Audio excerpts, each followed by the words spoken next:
Okay, now 2 days after the events of the last video I made, Wednesday, March 23rd, I went to see County Executive Rob Astorino at the country club, the golf club in my hometown, Yonkers. I got a little invite in the mail. You know, he's coming and you're all welcome, blah, blah, blah. Even though it's a primarily Republican event, it is open to the public and any member of the public can come. That being said, 80% of the room was city employees, retired and active. Including a retired mayor, by the way. Now, I get there, and it's, you know, when you go to the country clubs, the golf clubs, they have that nice reception room, and club members have their wedding there. Okay, nice open windows, nice open space. Yeah. They had rows of seats set up. I sat down. He was about 25 feet behind me. I got right up because he was shaking hands with people, telling people. And I said, Mr. Astorino. He turned around. Okay. And then I said, my name is Vincent S. Blah, blah, blah, blah. You follow me on Twitter. He either remembered me or he was good at covering it up. And then I said, I'm friends with Noel from Operation Prom. A friend of mine from high school is a charity chair, and her charity is prom dresses, tuxedo rentals, and other expenses for underprivileged high school students. And he meets with her several times a year for funding and stuff like that. So he remembered me and said, I voted for her for class president and she lost. He's like, oh, I said, maybe I should leave. And then I said, you know, I voted for you 3 times, you know, county executive twice, governor once, he lost the 3rd time. I said, 2 or 3 ain't bad. He told me that he sort of hinted that he was going to need my support in the future for other things. I said, okay. And he's very, very friendly, very friendly. He's actually short, though. They say he's short. He's about 5'7". He's like, not even joking.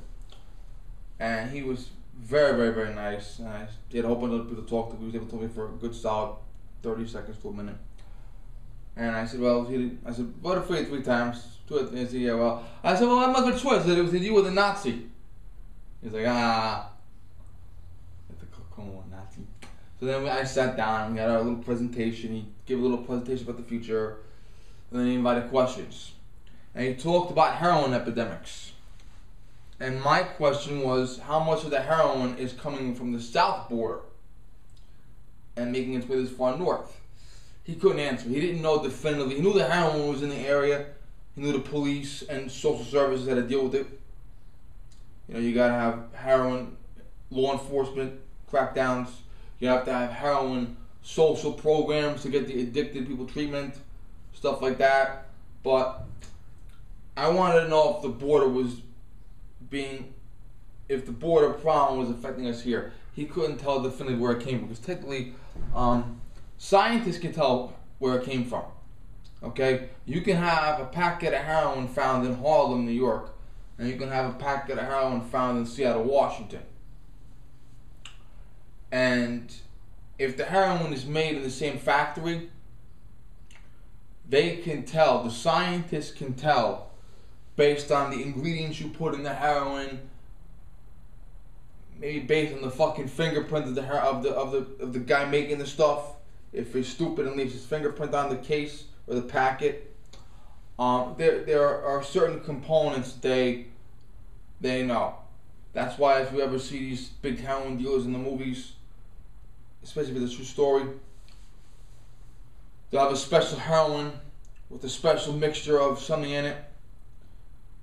And it'll be very, very nice and high and exuberant. And guys will want it more. Well, the problem is when the feds come in, the feds can link every single pack of heroin back to you because of the ingredients you put in it. So they can tell, but he couldn't tell definitively, maybe he didn't want to. Because he said there's ongoing police operations, which he's obviously not going to talk about in a public room. But he couldn't answer definitively, is the heroin coming from the southern border? He either couldn't answer it or he didn't want to answer it because it was a confidential question.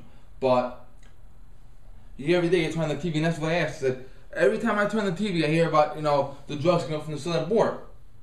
So, yeah. And a couple of guys, there's a couple of goofball questions. One guy, they have the guy with the microphone walking around. What's your question, sir? There was one guy. They have these vines that, along the park where these vines go over the fences. Like the tree branches out and the vines go around the fence. And him and his wife started a business where they cut the fucking vines down. But the county cuts the fucking tree down anyway. And you saw the guy with the microphone like, okay, sir, nice to see you. Like, yeah, so sit the fuck down, right? but it was nice. I got to say I met him. I would have liked to say I met the governor, but, fuck it. Well, 6 million gun owners, what are you gonna do? 85 to 90% of them, so what are you gonna do? Well, it was just good to meet him. I can say I met him. One of the congressmen from upstate, Chris Gibson, he's retiring. He's a former Army officer, congressman. He wants to retire. He's doing an exploring committee to see if he can become governor in 2018. We're gonna have to support him, I guess. So I asked about that privately. So it was worthwhile. I would have done it again. 1 hour of my night, no big deal. Wednesday night, what was I gonna go anyway? What the fuck?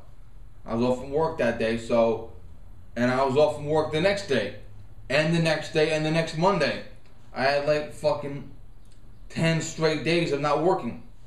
So what was I gonna do? Fucking, sit home and jerk off? But it was good to meet him. Can't complain. Okay, bye.